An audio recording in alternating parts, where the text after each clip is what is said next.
Hello all, welcome to Creative IAS Academy. This is Lohit Kumar R here. ಪ್ರಚಲಿತ ಘಟನೆಗಳು ವಿಭಾಗಕ್ಕೆ ನಿಮಗೆಲ್ಲರಿಗೂ ಸ್ವಾಗತ. ಈ ದಿನ ನಾವು 24/9/2024ರ ಪ್ರಚಲಿತ ಘಟನೆಗಳ ಬಗ್ಗೆ ಡಿಸ್ಕಸ್ ಮಾಡ್ಕೊಳ್ತಾ ಹೋಗೋಣ. ಇಲ್ಲೊಂದು ಚಿಕ್ಕದಾಗಿರ್ತಕ್ಕಂಥ ಮಾಹಿತಿ ಇದೆ. ಜೋರ್ಡಾನ್ ಅಂತಕ್ಕಂಥ ಒಂದು ದೇಶ ಕಂಡು ಬರುತ್ತೆ ನಿಮಗೆ ಮಧ್ಯ ಏಷ್ಯಾ ರಾಷ್ಟ್ರಗಳಲ್ಲಿ. WHO ಏನು ಮಾಡಿದೆ ಅಂದರೆ ಜೋರ್ಡಾನ್ ರಾಷ್ಟ್ರ ಅತ್ಯುನ್ನತವಾಗಿ ಅಂದರೆ ಉತ್ತಮ ಪ್ರಮಾಣದಲ್ಲಿ ಕುಷ್ಠರೋಗವನ್ನು ನಿರ್ಮೂಲನೆ ಮಾಡಿದೆ ಅಂಥೇಳಿ ಅಧಿಕೃತವಾಗಿ ಘೋಷಣೆಯನ್ನು ಮಾಡಿರ್ತಕ್ಕಂಥದ್ದು. ಸೊ ಈ ಮೂಲಕ ಕುಷ್ಠರೋಗವನ್ನು ಸಂಪೂರ್ಣವಾಗಿ ನಿರ್ಮೂಲನೆ ಮಾಡಿರ್ತಕ್ಕಂಥ ರಾಷ್ಟ್ರ ಅಂತಕ್ಕಂಥ ಒಂದು ಸ್ಥಾನಮಾನವನ್ನು ಜೋರ್ಡಾನ್ ಪಡೆದುಕೊಂಡಿದೆ. ಕುಷ್ಠರೋಗವನ್ನು ಹ್ಯಾನ್ಸೆನ್ ರೋಗ ಅಂತಲೂ ಕೂಡ ಕರೆಯಲಾಗುತ್ತೆ. ಜೊತೆಗೆ ಮೈಕೋಬ್ಯಾಕ್ಟೀರಿಯಾ ಲೆಪ್ರೆ ಎಂಬ ಬ್ಯಾಕ್ಟೀರಿಯಾದಿಂದ ಈ ರೋಗ ಬರುತ್ತೆ, ನೆನ್ಪಿಟ್ಕೊಳ್ಳಿ. ಮೊದಲನೇ ಹಂತದಲ್ಲಿ ಕಾನ್ಫರೆನ್ಸ್ ಬಗ್ಗೆ ನಾವು ತಿಳ್ಕೊಳ್ತಾ ಹೋಗೋಣ. ಪ್ರತಿ ಸಲನೂ ಕೂಡ ಕಾನ್ಫರೆನ್ಸ್ ಬಗ್ಗೆ ಪ್ರಶ್ನೆಗಳು ಬರ್ತಾನೆ ಹೋಗ್ತವೆ. ಇಲ್ಲಿ ವಾಶ್ ಅಂತಕ್ಕಂಥ ಒಂದು ಕಾನ್ಫರೆನ್ಸ್ ನಡೆದಿದೆ, ಒಂದು ಸಲ ಅಬ್ಸರ್ವ್ ಮಾಡಿಕೊಡಿ. ವಾಶ್ ಅಂತಕ್ಕಂಥದ್ದು ಒಂದು ಕಾನ್ಫರೆನ್ಸ್, ರೈಟ್? ಇದರ ಕಾನ್ಫರೆನ್ಸ್ನ ಬಗ್ಗೆ ನಾವು ಮಾಹಿತಿಯನ್ನು ತಿಳ್ಕೊಳ್ಬೇಕು. 2024ರಲ್ಲಿ ನಡೆದಿರ್ತಕ್ಕಂಥ ಇದು ಕಾನ್ಫರೆನ್ಸ್ ಆಗಿರುವಂಥದ್ದು. ಸೊ ಇಂಟರ್ನ್ಯಾಷನಲ್ ವಾಲ್ ಕಾನ್ಫರೆನ್ಸ್ 2024 ಮತ್ತು 8th ಇಂಡಿಯಾ ವಾಟರ್ ವೀಕ್ ಇವೆರಡನ್ನೂ ಕೂಡ ಸೇರಿಸಿಬಿಟ್ಟು ಕಾನ್ಫರೆನ್ಸನ್ನು ನೀಡಲಾಗಿರುವಂಥದ್ದು. ಮುಖ್ಯವಾಗಿರ್ತಕ್ಕಂಥ ಉದ್ದೇಶ ಏನು ಅಂತ ನೋಡ್ಕೊಂಡಾಗ ರೂರಲ್ಲಿಗೆ ವಾಟರ್ ಸಪ್ಲೈಯನ್ನು ಮಾಡ್ತಕ್ಕಂಥದ್ದು. ನೋಡಿ, ವಾಟರ್ ಅನ್ನುವಂಥದ್ದು ತುಂಬಾ ಇಂಪಾರ್ಟೆಂಟ್ ಆಗಿರ್ತಕ್ಕಂಥ ರಿಸೋರ್ಸಸ್, ರೈಟ್? ಇದನ್ನು ರೂರಲ್ ಸೆಕ್ಟರ್ಸ್ಗಳಿಗೆ ಅಂದರೆ ರೂರಲ್ ವಿಭಾಗದಲ್ಲಿ ಅದನ್ನು ನಾವು ಗ್ರಾಮೀಣ ವಿಭಾಗಕ್ಕೆ ಸಪ್ಲೈ ಮಾಡಬೇಕು ಅನ್ನೋ ವಿಷಯನ ಕುರಿತಾಗಿ ಕಾನ್ಫರೆನ್ಸನ್ನು ಮಾಡಲಾಗಿದೆ. ಇದು ಮೊದಲನೇ ಪಾಯಿಂಟ್. ಸೊ ಅದು ಯಾವ ರೀತಿಯಾಗಿರ್ತಕ್ಕಂತಹ ಸಪ್ಲೈ ಅದನ್ನು ನಾವು ಸಸ್ಟೈನಬಲ್ ಅಂತೇಳಿ ಕರಿತೇವೆ. ಈ ಸೆಷನಲ್ಲಿ ಟೆಕ್ನಾಲಜಿಯಿಂದ ಮತ್ತು ಕಮ್ಯುನಿಟಿ ಎಂಗೇಜ್ಮೆಂಟಿಂದ ಮತ್ತು ವಾಟರ್ ಕ್ವಾಲಿಟಿಯನ್ನು ಇನ್ಕ್ರೀಸ್ ಮಾಡಬೇಕು ಅನ್ನೋ ಸೊಲ್ಯೂಷನ್ಸ್ಗಳನ್ನು ಆರ್ಗನೈಸ್ ಮಾಡಲಾಗಿದೆ, ಚರ್ಚೆಯನ್ನು ಮಾಡಲಾಗಿದೆ. ಮುಂದುವರೆದಂತೆ ಸ್ವಚ್ಛ ಸುಜನ್ ಗಾನ್ ಮಾಡೆಲ್ ವಿಲೇಜ್ ಎಕ್ಸಿಬಿಷನನ್ನು ಭಾರತದಲ್ಲಿ ಶೋಕೇಸ್ ಮಾಡಲಾಗಿರುವಂಥದ್ದು ತುಂಬಾ ಇಂಪಾರ್ಟೆಂಟ್. ಇದನ್ನು ನೀವು ತಲೆಯಲ್ಲಿಟ್ಕೊಳ್ಳಿ. ಸೊ ಮುಖ್ಯವಾಗಿ ನಮಗೆ ವಾಶ್ ಅಂತಕ್ಕಂಥ ಎಫರ್ಟ್ಸ್ ಏನಿದೆಯಲ್ಲ, ಇದು ನಮಗೆ ಬೇಕಾಗಿರುವಂಥದ್ದು ವಾಟರ್ ಸ್ಯಾನಿಟೇಷನ್ ಆ್ಯಂಡ್ ಹೆಲ್ತ್ ಅಂತೇಳಿ ಕರೆಯಲಾಗುತ್ತೆ. ಸೊ ಈ ಮೂಲಕ ಭಾರತದ 8ನೇ ವಾಟರ್ ವೀಕ್ 17-20 ಸೆಪ್ಟೆಂಬರ್ 17ರಿಂದ 20 ಸೆಪ್ಟೆಂಬರ್ವರೆಗೂ 2024ರಲ್ಲಿ ಈ ಹಿಂದೆ ಆಯೋಜನೆ ಮಾಡಲಾಗಿತ್ತು ಅಂತ ನಾವು ಕರೆಂಟ್ ಅಫೇರ್ಸಲ್ಲಿ ಓದಿದ್ವಿ. ಓಕೆ, ಸೊ ಇದೊಂದು 2 ವರ್ಷಕ್ಕೆ ಒಂದು ಬಾರಿ ನಡೀತಕ್ಕಂಥ ಈವೆಂಟ್ ಅಂತಲೂ ಕೂಡ ನಮಗೆ ಗೊತ್ತಾಗಿತ್ತು. ಇದನ್ನು ಆರ್ಗನೈಸ್ ಮಾಡಿದ್ದು ಮಿನಿಸ್ಟ್ರಿ ಆಫ್ ಜಲಶಕ್ತಿ ಅಂದರೆ ಜಲಶಕ್ತಿ ಸಚಿವಾಲಯ ಇದನ್ನು ಆರ್ಗನೈಸ್ ಮಾಡುತ್ತೆ. ಸ್ಟಾಕ್ ಹೋಮ್ ವಾಟರ್ ವೀಕ್ ಅಂತಕ್ಕಂಥದ್ದನ್ನು ಸೆಲೆಬ್ರೇಟ್ ಮಾಡಲಾಗುತ್ತೆ, ರೈಟ್? ಸ್ಟಾಕ್ ಹೋಮ್ ವಾಟರ್ ವೀಕನ್ನು ಸೆಲೆಬ್ರೇಟ್ ಮಾಡಲಾಗುತ್ತೆ. ಇದರಿಂದ ಪ್ರೇರಿತವಾಗಿ ನಾವು 8th ವಾಟರ್ ವೀಕನ್ನು ಸೆಲೆಬ್ರೇಟ್ ಆರ್ಗನೈಸ್ ಮಾಡಿದ್ವಿ ಅಂತ ಮಾಹಿತಿನೂ ಕೂಡ ನಮಗೆ ಗೊತ್ತಾಯಿತು. ಒಂದು ಬಾರಿ ಥೀಮನ್ನು ನೋಡ್ಕೊಳ್ಳಿ. Partnership and cooperation for inclusive water development and management ಅಂತೇಳಿ ಕರಿತೇವೆ, ಇಂಪಾರ್ಟೆಂಟ್. ಇನ್ನೊಂದು ಟಾಪಿಕ್ ನೋಡ್ಕೊಳ್ಳಿ, 19th ದಿವ್ಯ ಕಲಾ ಮೇಳ ಅಂತೇಳಿದೆ, ರೈಟ್? 19ನೇ ಆವೃತ್ತಿಯ ದಿವ್ಯ ಕಲಾ ಮೇಳವನ್ನು ಇನಾಗ್ರೇಷನನ್ನು ಮಾಡಲಾಗಿದೆ, ಉದ್ಘಾಟನೆಯನ್ನು ಮಾಡಲಾಗಿದೆ ವಿಶಾಖಪಟ್ಟಣಂನಲ್ಲಿ. 20 ರಾಜ್ಯಗಳಿಂದ ಬಂದಿರತಕ್ಕಂತಹ 100 ದಿವ್ಯಾಂಗರು ತಯಾರಿಸಿ ಮಾಡಿರ್ತಕ್ಕಂತಹ ಕೆಲವೊಂದು ಪ್ರಾಡಕ್ಟ್ಸ್ಗಳನ್ನು ಶೋಕೇಸ್ ಮಾಡಲಾಗಿದೆ. ನೋಡಿ, ಈ ಮೂಲಕ ದಿವ್ಯಾಂಗರಿಗೆ ಒಂದು ಆರ್ಥಿಕವಾಗಿರ್ತಕ್ಕಂಥ ಬೆಂಬಲವನ್ನು, ಅದರ ಜೊತೆಗೆ ಎಕನಾಮಿಕ್ ಸೆಕ್ಯೂರಿಟಿಯನ್ನು ಕೊಡಬೇಕು ಮತ್ತು ಸೋಷಿಯಲ್ ಸೆಕ್ಯೂರಿಟಿಯನ್ನು ಕೊಡಬೇಕು ಅನ್ನೋ ಉದ್ದೇಶದಿಂದ ಈ ಒಂದು ಇನಿಷಿಯೇಟಿವನ್ನು ತೆಗೆದುಕೊಳ್ಳಲಾಗಿದೆ. ಜೊತೆಗೆ ದಿವ್ಯಾಂಗರು ಏನಿದಾರಲ್ಲ, ಸೊ ಅವರಿಗೂ ಕೂಡ ಒಂದು ಉತ್ತಮವಾಗಿರ್ತಕ್ಕಂಥ ಸ್ಥಾನಮಾನವನ್ನು ಕೊಡಬಹುದು ಈ ಒಂದು ಇನಿಷಿಯೇಟಿವ್ನ ಇಂದ. ಮುಂದುವರೆದಂತೆ ನೋಡಲ್ ಮಿನಿಸ್ಟ್ರಿ ಯಾವುದಪ್ಪ ಅಂತ ನೋಡ್ಕೊಂಡಾಗ ministry of social justice and empowerment ಅಂತ ಕರಿತೇವೆ, ನೆನ್ಪಿಟ್ಕೊಳ್ಳಿ. ಅದನ್ನು MSE, right? Ministry of social justice and empowerment ಅಂತ ಕರೆಯಲಾಗುತ್ತೆ, ನೆನ್ಪಿಟ್ಕೊಳ್ಬೇಕಾಗುತ್ತೆ. ಸೊ ಈ ಮೂಲಕ ಸಾಮಾಜಿಕ ನ್ಯಾಯ ಮತ್ತು ಸಬಲೀಕರಣ ಸಚಿವಾಲಯ ಅಂತೇಳಿ ಕರೀತೀವಿ, ಇದು ನೋಡಲ್ ಮಿನಿಸ್ಟ್ರಿ ಆಗುತ್ತೆ. ಇಲ್ಲಿ ಫೈನಾನ್ಷಿಯಲ್ ಇಂಡಿಪೆಂಡೆನ್ಸ್ ಮತ್ತು ಇನ್ಕ್ಲೂಷನ್ ಫಾರ್ ದಿವ್ಯಾಂಗ್ ಎಂಟರ್ಪ್ರಿನರ್ಸ್ ಅಂದರೆ ಅಂಗವಿಕಲ ಉದ್ಯಮಿಗಳಿಗೆ ಫೈನಾನ್ಷಿಯಲ್ ಇಂಡಿಪೆಂಡೆನ್ಸ್ ಅಂದರೆ ಆರ್ಥಿಕವಾಗಿರ್ತಕ್ಕಂಥ ಸ್ವಾತಂತ್ರ್ಯವನ್ನು ಮತ್ತು ಅಂತರ್ಗತವಾಗಿರ್ತಕ್ಕಂಥ ಬೆಳವಣಿಗೆಯನ್ನು ನೀಡಬೇಕು ಅನ್ನೋ ಉದ್ದೇಶದಿಂದ ಈ ಇನಿಷಿಯೇಟಿವನ್ನು ತೆಗೆದುಕೊಳ್ಳಲಾಗಿರುವಂಥದ್ದು. ಇಲ್ಲೊಂದು ಥೀಮ್ ಇದೆ, ನೆನ್ಪಿಟ್ಕೊಳ್ಳಿ. ಈ ಹಿಂದೆ ನಾವು ಕ್ಲಾಸಲ್ಲೂ ಕೂಡ ಡಿಸ್ಕಸ್ ಮಾಡಿದ್ವಿ. ವೋಕಲ್ ಫಾರ್ ಲೋಕಲ್ ಅನ್ನೋವಂಥ ಒಂದು ಇನಿಷಿಯೇಟಿವನ್ನು ಲಾಂಚ್ ಮಾಡಿದ್ವಿ. ಸೊ ಈ ಇನಿಷಿಯೇಟಿವ್ ಏನು ಮಾಡುತ್ತೆ ನೋಡಿ, ಲೋಕಲ್ ಆಗಿರ್ತಕ್ಕಂಥ ಪ್ರಾಡಕ್ಟ್ಸ್ಗಳಿಗೆ ನಾವೇನು ಮಾಡಬೇಕು, ಜಾಸ್ತಿ ಇಂಪಾರ್ಟೆನ್ಸನ್ನು ಕೊಡಬೇಕು. ಈ ಮೂಲಕ ಫೈನಾನ್ಷಿಯಲ್ ಇಂಡಿಪೆಂಡೆನ್ಸನ್ನು ದಿವ್ಯಾಂಗ ಎಂಟರ್ಪ್ರಿನರ್ಸ್ಗಳಿಗೆ ಅಂದರೆ ಅಂಗವಿಕಲ ಉದ್ಯಮಿಗಳಿಗೆ ನಾವು ಜಾಸ್ತಿ ಸಪೋರ್ಟಂಗೆ ಮಾಡ್ದಂಗೆ ಆಗುತ್ತೆ. ಜೊತೆಗೆ ಹಣಕಾಸು ಸ್ವಾತಂತ್ರ್ಯವನ್ನು ಕೂಡ ನೀಡಲಾಗುತ್ತೆ. ಸೊ ಈ 2 ಅಂಶವನ್ನು ಆಧಾರವಾಗಿ ಇಟ್ಕೊಂಡು ಈ ಒಂದು ದಿವ್ಯಾಂಗ ಕಲಾಮೇಳ ಅನ್ನೋದನ್ನು ನಾವು ಆರ್ಗನೈಸ್ ಮಾಡಿದ್ವಿ. ಜೊತೆಗೆ ಅಸಿಸ್ಟೆಡ್ ಡಿಸ್ಟ್ರಿಬ್ಯೂಟಿವ್ ಅಥವಾ ಅಸಿಸ್ಟೆಡ್ ಡಿವೈಸಸ್ ಅಂತೇಳಿ ಇದೆ ನೋಡಿ. ಈ ಡಿವೈಸಸ್ಗಳನ್ನು ಇಂಪ್ಲಿಮೆಂಟ್ ಮಾಡೋದಕ್ಕೂ ಕೂಡ ಕೇಂದ್ರ ಸರ್ಕಾರದಿಂದ 40 ಲಕ್ಷ ಮೌಲ್ಯವನ್ನು ಹೊಂದಿರತಕ್ಕಂತಹ ಹಣವನ್ನು 10 ದಿವ್ಯಾಂಗ ಬೆನಿಫಿಷರೀಸ್ಗಳಿಗೆ ನೀಡಲಾಗಿದೆ. ಸೊ ಈ ಮೂಲಕ CSR ಪಾರ್ಟ್ನರ್ಸ್ಗಳಾದ HPCL, ಗೈಲ್ ಇಂಡಿಯಾ ಮತ್ತು IOCLಗಳ ಬೆಂಬಲಗಳ ಮುಖಾಂತರವಾಗಿ ಅಸಿಸ್ಟೆಡ್ ಡಿವೈಸಸ್ಗಳನ್ನು ನೀಡಲಾಗ್ತಾ ಇದೆ. ಸೊ ಮುಖ್ಯವಾಗಿ ನಾವು ವೋಕಲ್ ಫಾರ್ ಲೋಕಲನ್ನು ತಾವು ಸಬ್ ಇನ್ಸ್ಪೆಕ್ಟರ್ ಅಥವಾ ಇತರೆ ಎಸ್ಸೆ ಎಕ್ಸಾಮ್ಸ್ಗಳಲ್ಲಿ ಅಥವಾ ಎಸ್ಸೆ ಪ್ರಶ್ನೆಗಳಲ್ಲಿ ಡಿಸ್ಕ್ರಿಪ್ಟಿವ್ ಆನ್ಸರ್ಸ್ಗಳಲ್ಲಿ ಈ ಒಂದು ಟ್ಯಾಗ್ಲೈನನ್ನು ಬಳಸ್ಕೊಳ್ಬೇಕಾಗುತ್ತೆ. ಕಾರಣ ಏನಂದ್ರೆ ಕಳೆದ 2 ವರ್ಷಗಳಿಂದ ಅಂದರೆ ಕಳೆದ 3 ವರ್ಷಗಳಿಂದಲೂ ಕೂಡ vocal for local for global outreach ಅಂತಕ್ಕಂಥದ್ದು ಜಾಸ್ತಿ ಫೇಮಸ್ ಆಗ್ತಾ ಇದೆ. ಈ ಪದವನ್ನು ಬಳಸ್ಕೊಳ್ಳಿ.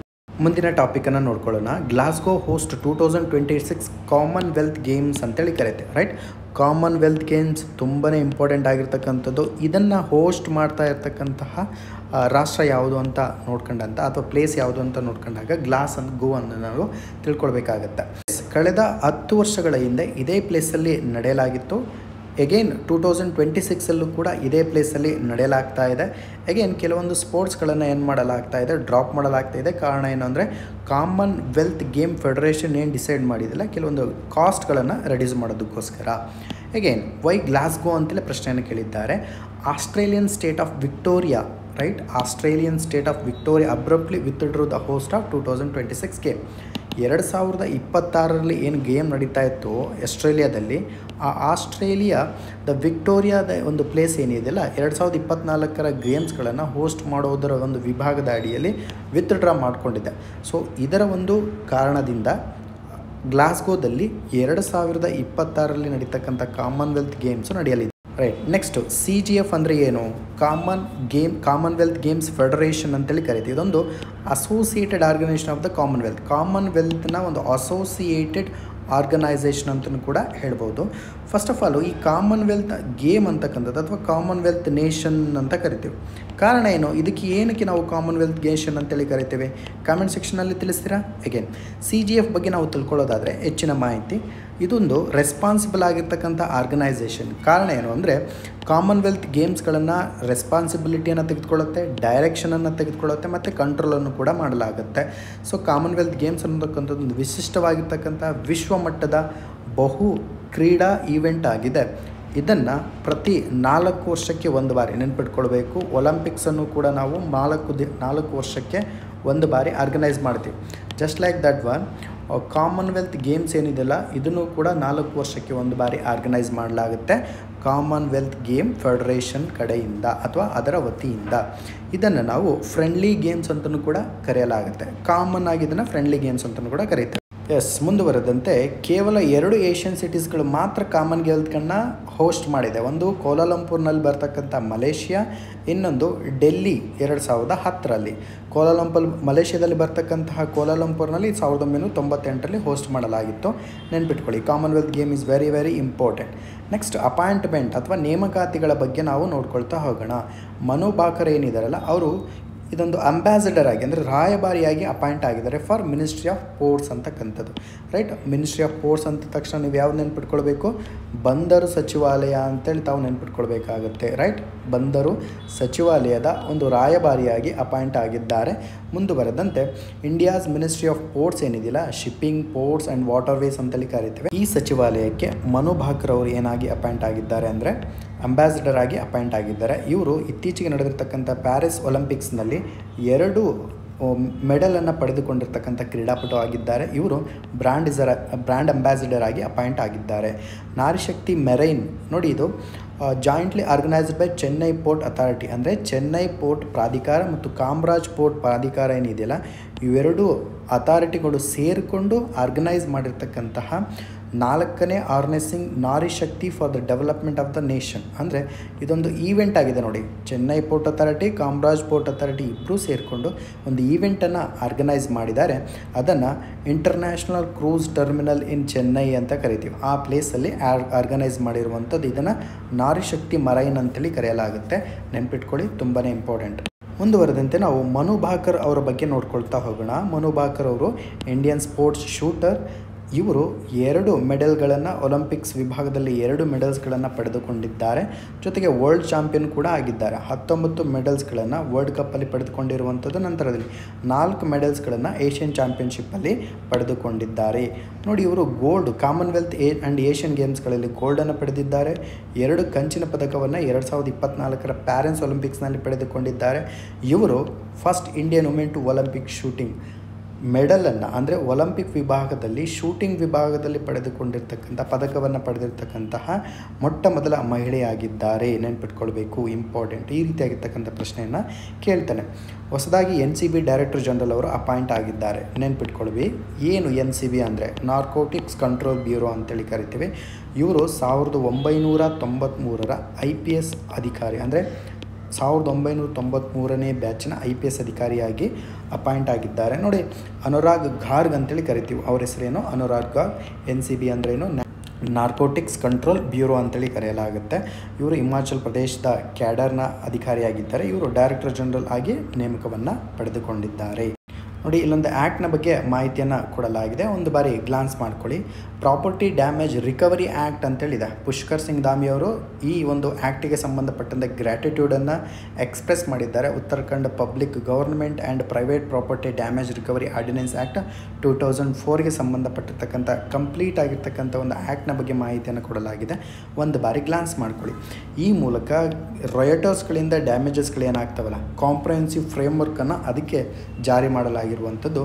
ಸೊ ನೋಡಿ, ಈ ರೀತಿಯಾಗಿರ್ತಕ್ಕಂಥ ಹೊಸ ರೀತಿಯ ಆ್ಯಕ್ಟ್ಗಳನ್ನು ಉತ್ತರಾಖಂಡ್ ಗೌರ್ಮೆಂಟ್ ಏನು ಮಾಡ್ತಾ ಹೋಗುತ್ತೆ, ಇಂಟ್ರೊಡ್ಯೂಸ್ ಮಾಡ್ತಾ ಹೋಗುತ್ತೆ. ಸೊ ಇತ್ತೀಚೆಗೆ ಯೂನಿಫಾರ್ಮ್ ಸಿವಿಲ್ ಕೋಡ್ ಅಂತಕ್ಕಂಥದ್ದೊಂದು ಟರ್ಮ್ ಬರುತ್ತೆ, ರೈಟ್. ಇದನ್ನು ನಾವು 44ನೇ ಆರ್ಟಿಕಲಲ್ಲಿ ಕಾಣ್ತೇವೆ.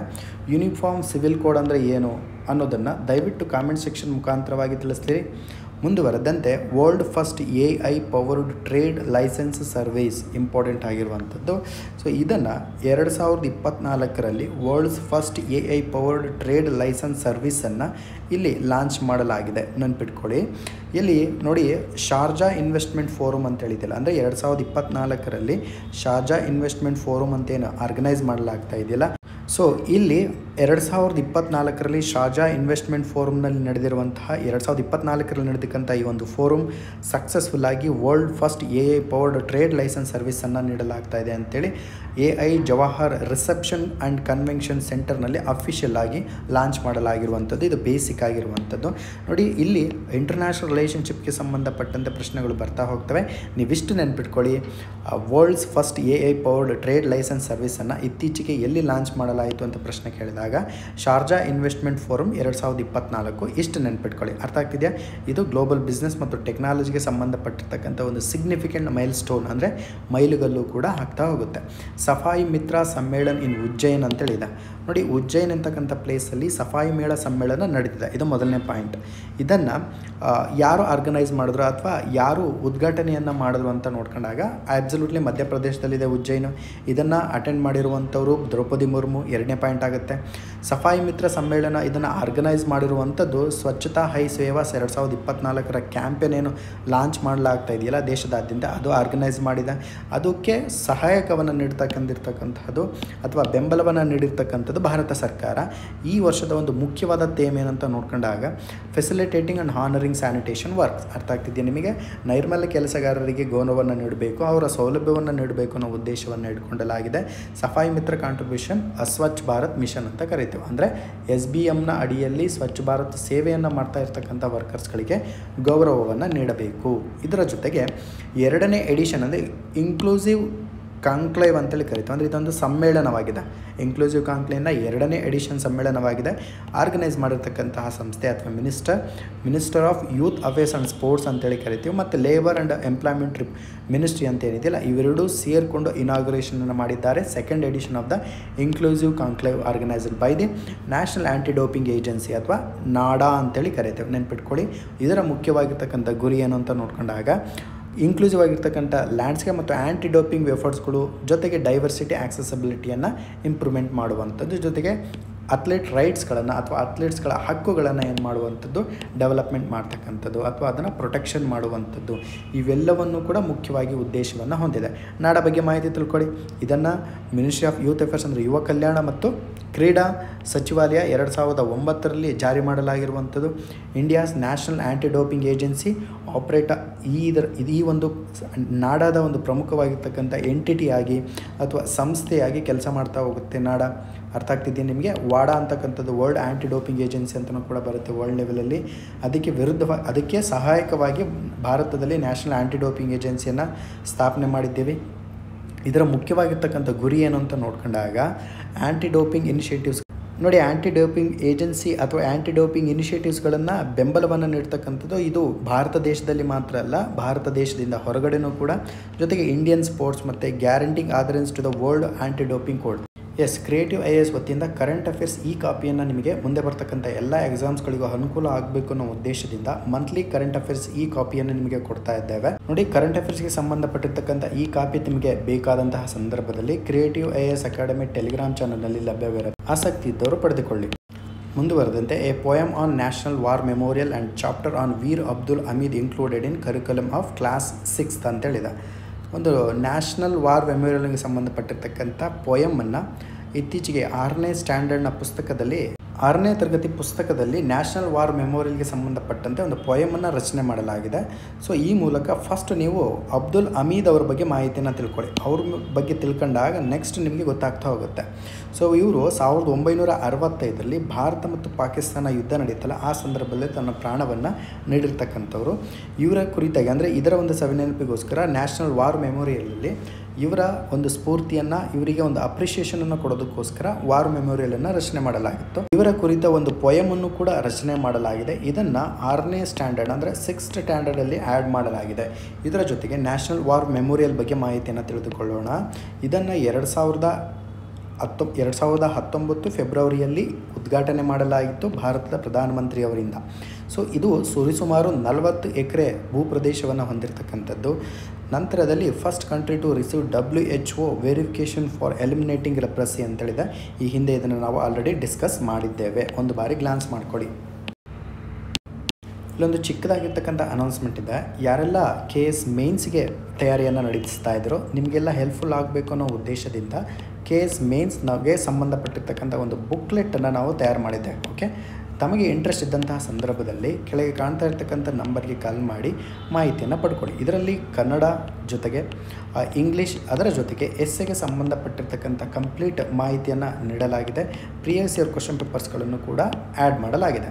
ಇದರ ಜೊತೆಗೆ ನಿಮಗೆ GS 1ನಿಂದ ಹಿಡಿದು GS 4 ತನಕನೂ ಕೂಡ ಕಂಪ್ಲೀಟಾಗಿ ನಿಮಗೆ ಪ್ರೀವಿಯಸ್ ಇಯರ್ ಕ್ವಶನ್ ಪೇಪರ್ಸ್ಗಳು ಮತ್ತು ಮಾಡೆಲ್ ಆನ್ಸರ್ಸ್ಗಳನ್ನು ಕೂಡ ನೀಡಲಾಗಿದೆ. So that you can get very useful information. Previous year question ಪೇಪರ್ಸ್ಗಳು ಕೂಡ ಸಾಲ್ವ್ ಮಾಡಲಾಗಿದೆ. ಎಸ್, ಮುಂದಿನ ಪ್ರಶ್ನೆಯನ್ನು ಅಬ್ಸರ್ವ್ ಮಾಡ್ಕೊಳ್ತಾ ಹೋಗೋಣ. Recently Polaris Dawn mission has achieved the highest orbital altitude reached since NASA's Apollo era ಅಂತೇಳಿದೆ. ಪ್ರಶ್ನೆಯನ್ನು ತುಂಬ ಈಸಿಯಾಗಿ ಕೊಟ್ಟಿದ್ದಾರೆ. The mission was launch by which organisation ಅಂತೇಳಿ ಪ್ರಶ್ನೆಯನ್ನು ಕೇಳಿದ್ದಾರೆ. ಜಾಕ್ಸಾ ಅಲ್ಲ, ESA ಅಲ್ಲ, ಚೈನೀಸ್ ಸ್ಪೇಸ್ ಏಜೆನ್ಸಿ ಅಲ್ಲ, ನನ್ ಆಫ್ ದಸ್ ಅಂತೇಳಿ ಏನಿದಿಲ್ಲ, ಇದು ಸರಿ ಆಗ್ತಾ ಹೋಗುತ್ತೆ. ಯಾಕೆ ಅಂದರೆ ಪೋಲಾರಿಸ್ ಡಾನ್ ಮಿಷನನ್ನು ಸ್ಟಾರ್ಟ್ ಮಾಡಿರ್ತಕ್ಕಂಥ ಕಂಪನಿ ಯಾವುದು ಅಂತ ನೋಡ್ಕೊಂಡಾಗ ಇದೊಂದು ಖಾಸಗಿ ಕಂಪನಿ. ಇದನ್ನು SpaceX ಅಂತೇಳಿ ಕರಿತೀವಿ. ಇದನ್ನು ಲಾಂಚ್ ಮಾಡಿದ್ದು ಯಾರು ಅಂತ ನೋಡ್ಕೊಂಡಾಗ ಎಲಾನ್ ಮಸ್ಕ್ ಅವರು ಲಾಂಚ್ ಮಾಡಲಾಗಿರುತ್ತೆ. ಇವರ ಒಂದು ಒಡೆತನದ ಅಡಿಯಲ್ಲಿ SpaceX ಕಂಪನಿ ರಚನೆ ಆಗ್ತಾ ಹೋಗುತ್ತೆ. ಇಲ್ಲಿ ಇವರು ಅತ್ಯುನ್ನತವಾಗಿ ಅಂದರೆ ಅತಿ ಎತ್ತರದಲ್ಲಿ ಖಾಸಗಿಯಾಗಿರ್ತಕ್ಕಂತಹ ಬಾಹ್ಯಾಕಾಶ ಯಾನವನ್ನು ಮಾಡಿರ್ತಕ್ಕಂಥದ್ದು ಪೋಲಾರಿಸ್ ಡಾನ್ ಮಿಷನ್ ಅಂತೇಳಿ ಕರಿತೀವಿ. ತುಂಬಾ ಇಂಪಾರ್ಟೆಂಟು. ಸೈನ್ಸ್ ಆ್ಯಂಡ್ ಟೆಕ್ನಾಲಜಿ ವಿಭಾಗದಿಂದ ಪ್ರಶ್ನೆಗಳು ಬರ್ತಾ ಹೋಗ್ತವೆ. ಆದುದರಿಂದ it is necessary read this kind of information. Recently, Finance Minister Nirmala Sitharaman had launched the scheme NPS Vatsala scheme. Identify incorrect statement about this scheme ಅಂತೇಳಿದೆ. Managed by pension fund regulatory and development authority ಅಂತೇಳಿದೆ. ಸರಿ ಇದೆ. Only minor citizen above 80 years are eligible for eligible beneficiaries ಅಂತಿದೆ. Minimum contribution of ₹1,000 per annum and maximum up to 2 lakh ಅಂತೇಳಿದೆ. All the above statements are correct ಅಂತೇಳಿದೆ. ಇಲ್ಲಿ C ಅಂತ option ಇದೆಯಲ್ಲ, ಇದು ಸರಿ ಆಗ್ತಾ ಹೋಗುತ್ತೆ. ಕಾರಣ ಏನಂದರೆ ಇದು ತಪ್ಪು. ಯಾವುದೇ ರೀತಿಯಾಗಿರ್ತಕ್ಕಂಥ ಮ್ಯಾಕ್ಸಿಮಮ್ ಆಗಿರ್ತಕ್ಕಂಥ ಲಿಮಿಟ್ ಇಲ್ಲಿ ಇರೋದಿಲ್ಲ. ಮುಂದುವರೆದಂತೆ recently the term vision next was in news. It was related to which sector ಇದೆ. I care initiative by the government of India, ತಪ್ಪು. Initiative to promote AI in textile industry, ಸರಿ. Scheme to incentivise gaming industry, ತಪ್ಪು. Initiative to adapt mission life for sustainable future, ತಪ್ಪು. The right answer will be option B. ಯಾರು ನಮ್ಮ Telegram ಚಾನಲ್ಗೆ join ಆಗಿಲ್ವೋ ದಯವಿಟ್ಟು Telegram ಚಾನಲ್ಗೆ join ಆಗಿ, ಅದರ ಜೊತೆಗೆ ಕ್ರಿಯೇಟಿವ್ IAS ಅಕಾಡೆಮಿ ಅಂತ ಒಂದು ಆ್ಯಪ್ ಇದೆ, ಡೌನ್ಲೋಡ್ ಮಾಡಿಕೊಂಡು ಮಾಹಿತಿಯನ್ನು ಪಡ್ಕೊಳ್ಳಿ. ನಮ್ಮ ಯೂಟ್ಯೂಬ್ ಚಾನಲ್ಗೆ ಯಾರು ಸಬ್ಸ್ಕ್ರೈಬ್ ಆಗಿಲ್ಲೋ ದಯವಿಟ್ಟು ಸಬ್ಸ್ಕ್ರೈಬ್ ಆಗಿ. ಥ್ಯಾಂಕ್ ಯು ನೋಡೋರು.